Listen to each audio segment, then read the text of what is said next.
चलो शुरू करें। हाँ जी, आपका नाम बता दें।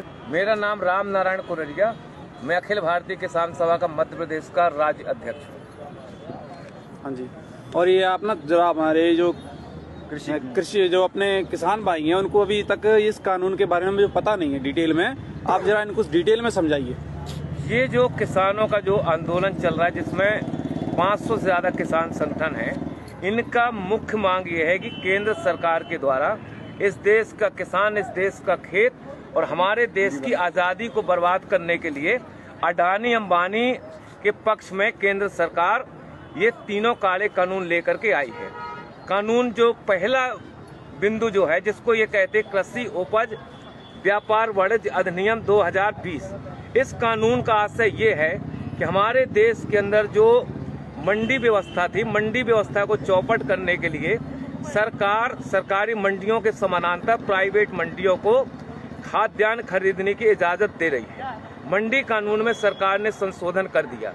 ये जो कानून बना है, इस कानून में कहीं पे भी ये प्रावधान नहीं है कि किसानों के समर्थन मूल्य पे खरीदने की कहीं किसी तरह की गारंटी नहीं है। और इसका आशय हुआ कि अडानी अंबानी जैसे जो व्यापारी और औद्योगिक घराने जो हैं, ये मनमानी दरों पे किसानों की फसलों को खरीदेंगे, सस्ती दरों पे खरीदेंगे, अपनी गोदामों के अंदर जाम करेंगे और उसके बाद जब किसानों के घरों से फसलें खत्म हो जाएंगी, उसके बाद बाजार में मनचाही कीमतों पर इसको बेचेंगे। दूसरा कानून जो है, जिस कानून का इन्हें नाम दिया है मूल्यों का आश्वासन कृषि सेवा सशक्तिकरण संरक्षण, इस कानून का आशय ये है कि हमारे देश के अंदर जो किसान हैं और किसानों का देसी और विदेशी जो कंपनियां हैं, अडानी अंबानी, किर्लोस्कर, टाटा, बिड़ला, डालमिया, चरतराम, भरतराम, किर्लोस्कर जैसे जो देसी और विदेशी कंपनियां जो हैं, ये विदेशी देसी कंपनियां किसानों के साथ 10 साल का अनुबंध करेंगी और अनुबंध होने के बाद कंपनी तय करेंगी कि हमारे खेत में कौन सा बीज बोया जाएगा। बीज के साथ ये तय करेंगे कि बीज के साथ कौन सा खाद डालना है, कौन सी कीटनाशक दवा डालना है, और उसके बाद किसान अपने खेत में बीज बोने के लिए स्वतंत्र नहीं होगा। दूसरा खतरा जो इस कानून में है, वो खतरा ये है कि किसानों का कंपनियों के साथ जो अनुबंध होगा मूल्य के सवाल को लेकर के, अगर बाजार में अनुबंध से ज्यादा अगर कीमत है, उसका लाभ किसानों को नहीं मिलेगा। अगर अनुबंध के आधार पर बाजार में कीमत अगर गिर गई तो कंपनी गिरी हुई कीमत पे किसानों का भुगतान करेगी। अगर मान लो किसान अपने खेतों में जो फसल पैदा किया, कभी प्राकृतिक आपदा आ गई, ओला पड़ गया, पाला पड़ गया, कभी अति वर्षा हो गई, अगर फसल में कोई आंशिक क्षति गुणवत्ता के सवाल पे कंपनी हमारे माल को रिजेक्ट कर सकती है, खरीदने के लिए कंपनी बाध्य नहीं होगी। इसमें सबसे खतरनाक पहलू जो है, पहलू ये है कि अगर हमारा कंपनी हमारा अनाज नहीं खरीद रही है, रिजेक्ट कर रही है, अगर किसान दोबारा उस अनाज को दूसरों को अगर बेचना चाहे तो इस कानून में प्रावधान है कि आप इस समझौते का उल्लंघन करके दूसरे को आप नहीं बेच सकते हैं। इस कानून में सबसे खतरनाक पहलू जो है कि ये न्यायालयीन प्रक्रिया से बाहर कर दिया गया है।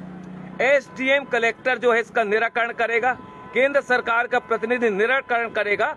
कंपनी और किसानों के बीच में अगर कहीं पे कोई विवाद होता है तो इसमें हाई कोर्ट, सुप्रीम कोर्ट जाने के किसानों को अधिकार नहीं दिए गए हैं। और हम और आप ये जानते हैं कि एसडीएम और कलेक्टर जो है ये राज्य और केंद्र सरकार के प्रतिनिधि होंगे। कंपनी के बड़े बड़े वकील पैरवी करेंगे और किसान के पास इतनी ताकत नहीं, इतना पैसा नहीं है कि उन वकीलों का मुकाबला कर सके और आखिरी में किसान के खिलाफ ही फैसला होगा। इसलिए ये कानून ठेका खेती वाला जो कानून है, खतरनाक कानून है। इस कानून से हमारे देश की खाद्यान्न सुरक्षा खतरे में पड़ेगी। हमारे कंपनियों को अगर ये लगता है कि दुनिया के देशों में कौन सी चीज की जरूरत है, अगर उनको लगता है कि रतन जोत पैदा करना है, उनको लगता है मशरूम की खेती करना है, तो आज हमारे देश का किसान अपने खेतों में जो धान पैदा कर रहा है, गेहूं पैदा कर रहा है, कंपनी उनको मजबूर करेंगी रतन जोत और मशरूम की खेती करने के लिए, क्योंकि बीज वो देंगी। हम लोगों ने देखा हिंदुस्तान के जब ईस्ट इंडिया कंपनी का कब्जा था। ये जो बंगाल था, जब हिंदुस्तान और पाकिस्तान नहीं बना था, बांग्लादेश नहीं बना था, उस समय ईस्ट इंडिया कंपनी ने वहां के किसानों को बाध्य किया था नील खेती करने के लिए। और जब नील खेती किसानों ने की, जमीनें उनकी बंजर हुई, उर्वरक शक्ति खत्म हुई और हमारे देश में आजादी के पहले 1 करोड़ से ज्यादा हिंदुस्तान का नागरिक मारा गया था भूख की वजह से। तीसरा कानून जो है, तीसरा कानून का नाम यह है कि अति आवश्यक वस्तु अधिनियम 2020 संशोधन कर दिया। इस कभी तक हमारे देश का जो कानून था, उस कानून में प्रावधान ये था कि हमारे देश का व्यापारी, हमारे देश का औद्योगिक घराना एक सीमा से ज्यादा अपनी दुकानों के अंदर किसी भी वस्तु को अधिक समय तक जाम नहीं कर सकता था। इसमें कानून बना हुआ था। अब सरकार ने फैसला किया है, हिंदुस्तान के खेत में जो हम पैदा करते हैं, गेहूं, चना, अलसी, मसूर, बटरी, दलहन, तिलहन, शक्कर और सब्जी और फल, इनको आवश्यक वस्तु अधिनियम की परिधि से बाहर कर दिया गया है। व्यापारियों को खुली इजाजत दे दी गई है, जितना चाहो आप खरीद लो, खरीदने के बाद अपनी गोदामों में ताला डाल दो, बाजार के अंदर संकट पैदा कर दो, बाजार के अंदर हाहाकार मच जाए, रोटी के लिए जनता तरसने लगेगी। उसके बाद ये मनचाही कीमतों पे गोदाम के माल को बाहर निकालेंगे और मनचाही कीमतों पे हमारे देश के अंदर जमाखोरी, मुनाफाखोरी बढ़ेगी। इसलिए ये कानून हिंदुस्तान के किसानों के भर पक्ष में नहीं है, ये कानून इस देश की जनता के पक्ष में भी नहीं है। जनता के पक्ष में इस हिसाब से नहीं है कि खेत का अनुबंध कंपनी के साथ होगा, हमारे खेतों में जो पैदावारी होगी वो गोदामों के अंदर चली जाएगी। उसके बाद हमारे देश का जो पूंजीपति है, अगर उसको लगता है कि दुनिया के अंदर फलानी चीज की जरूरत है, तो हिंदुस्तान की जनता को देने की बजाय मुनाफा के लालच में दुनिया के दूसरे देशों के अंदर निर्यात करेगा।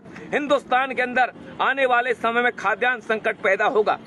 ये इस कानून की वजह से हिंदुस्तान की जो आबादी है, 40% लोग जो राशन की दुकानों से 2 रुपया 5 रुपया किलो का जो अनाज लेते हैं, जब सरकार खरीदी नहीं करेगी, सार्वजनिक राशन प्रणाली की दुकानें बंद हो जाएंगी, FCI की गोदामें बंद हो जाएंगी, वेयर हाउस बंद हो जाएंगे।